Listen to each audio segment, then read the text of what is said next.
was very little places to work in those days. And Dolores hired me during my junior year, I think it was junior, I worked there for about a year. Then I went up to Young State for a few months. And then the gift shop, well, when the gift shop was orange, I'm sorry, I went back up here.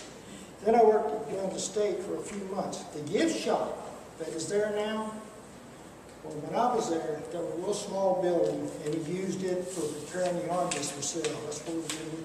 Wash the citrus and put them in crates for sale. A side issue about R&B Youngs, Mrs. Young loved orchids, and she let nobody mess with her orchids. I don't know how my brother got involved, but somehow he got involved with her orchids, and she let him take care of her orchids. And my brother grew some beautiful orchids. During this period, in fact, my brother and his wife got to live at Washington Hotel when they got married. They were in the swimming pool up there. During this period, Raymond was a prime attraction along the A1A. It had hourly golf shows and divers who fed the fish. They had 2 tanks, and they fed the fish in the tanks. They had portals that you could watch them doing this. He even got in there with sharks and sawfish. I worked in the small building on the left as you enter Marina. From late May till August, it was very busy. It was just wall-to-wall people, because what happens in late May? School started out. What happens in late August? School started back up again. So, but believe me, that was the biggest attraction along this area for miles and miles and miles. There was, at that time, there was a Texaco gas station in Marina, what is now in the big parking lot there. And there was also a restaurant called the Prairie Dog. In fact, Barbara Drummond, I think Barbara Drummond, she was married, her husband was a sheriff, believe it or not, and she married him. She still maintains her last name. Just outside the Marina city limits, there was a pure gas station on the west side of A1A, and Likens' restaurant on the east side of A1A. During this time around with Junior Show and Bill Combs, and not much happened other than normal guys looking for girls. But one incident does come to mind. One night, I think it was Junior and I had drove up St. Augustine on the way back. We passed my brother Tom and 2 of his friends at Marina. We didn't stop there, we just kept going on. Do you think they got even? Well, guess what? One night I was spending the night with Junior. They had a little shop there, had some bed, and I was in that. I went to get that bed, guess what? Everybody know what sand spurs are? They got even.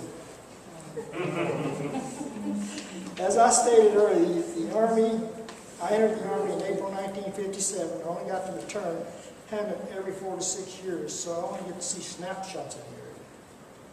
But during these days, there was another motel built, which is just like where the sign is to Beans Landing now lights up. There's a motel in that area. I think it's there. Can't see anything. There's a fish camp there called Beans. I think Beans Fish Camp. Very sharply. Find my place again. Oh yeah. They had a marina there that had a gas pump right on the ledge there. They had 2 gas pumps in the area there in the fishing camp.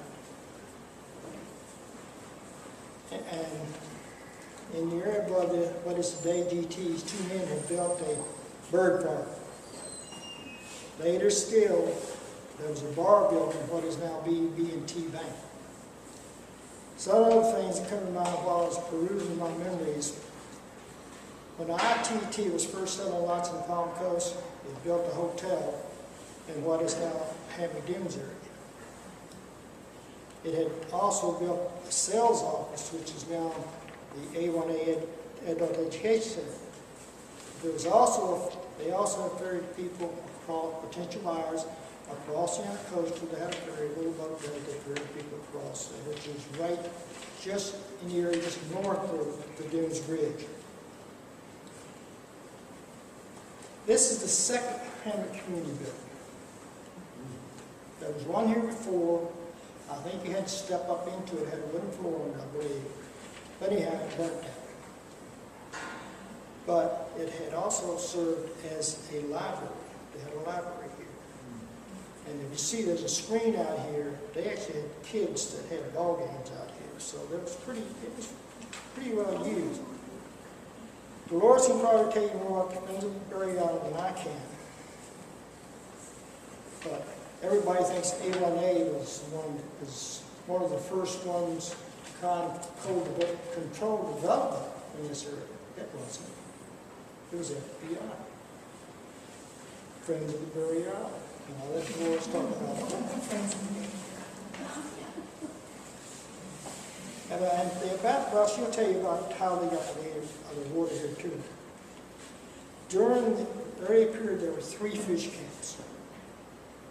There was Beans, there was Johnson, which is just to the south. What is the south addition of Beans Landing, that Beans Park now? Well, they had a fish camp there called Johnson Fish Camp. And there was another one, I think it's called Pirates Cove. And that area was up there where the docks from Matanzas Shores are out in the intercoastal. That's the area it was in. Okay, I think that's about all I've got, except my dad in Likens, I guess it's in the 60s, they built a steel pier just north of the Marine Park. It's still there. Yeah, it's still there. Oh, he used to Well, unfortunately, it got blown away in a big storm, and they didn't have any insurance, unfortunately. But I think that's about me. Dee, you got anything? Yes. What about the zoo? You mean the animal zoo was in right where, in the Publix parking lot, that was where that was. That was Hammock, Florida. Hammock, Florida.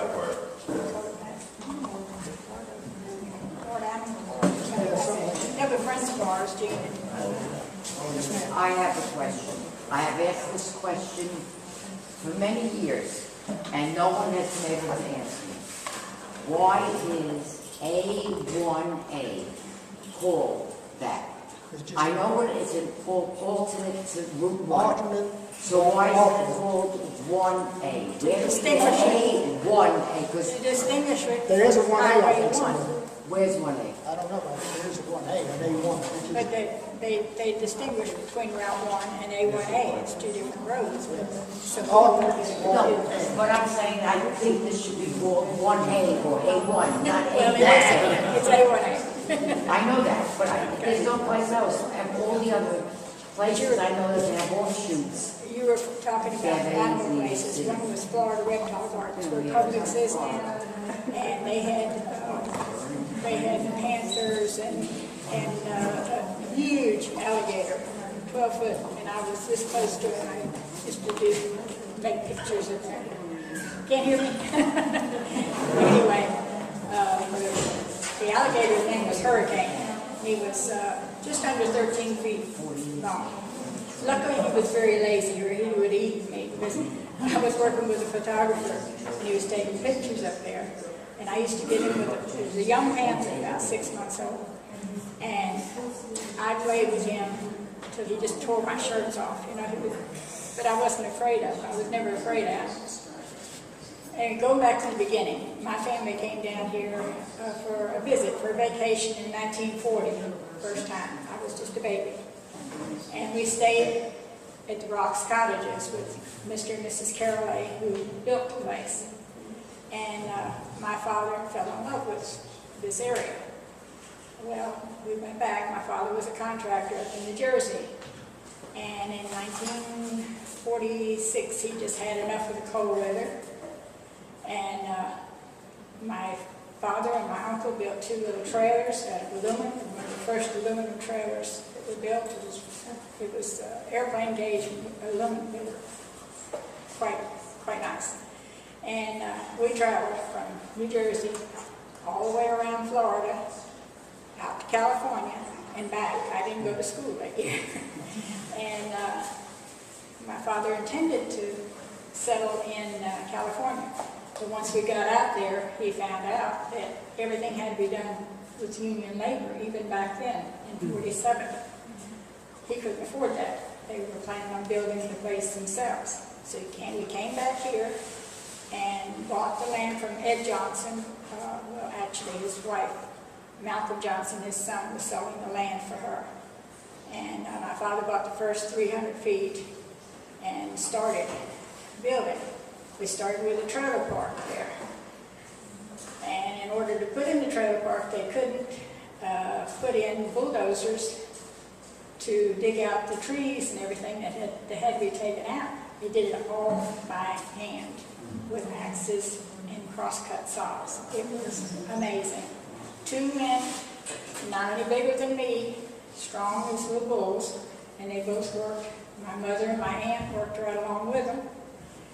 And we started with a trailer park, and we almost starved to death on that. the trailers weren't coming through too well then. So my father started changing over to a motel. In the meantime, the first year I was bored to death. I was 9 years old. Couldn't have a bicycle yet. The road was too dangerous. Where was this? Where was the trail? Just about a quarter mile. It was Motel Dolores. It was a quarter mile south of Sea Colony, on the other side of the road there. Built out of cocaine. The whole place was built out of cocaine rock. My father and my uncle dug it all out of the ground.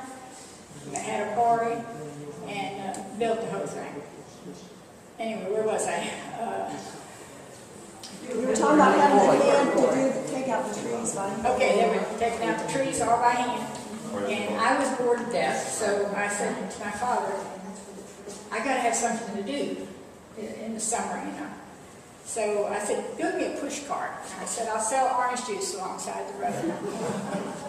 So instead of that, there was a place, there was a sawmill over in Benel that would give you the slabs off the side of the pine trees. They couldn't use the slabs, and they still had pieces of bark on them, and they'd give it to you. So my father went over with this little 1940 pickup truck that he built the whole place with, and got a couple of loads of those slabs, and slapped together a little stand out there, a little orange juice stand for me. I remember that. Well, that kept us in groceries for a lot of years. That's how we survived.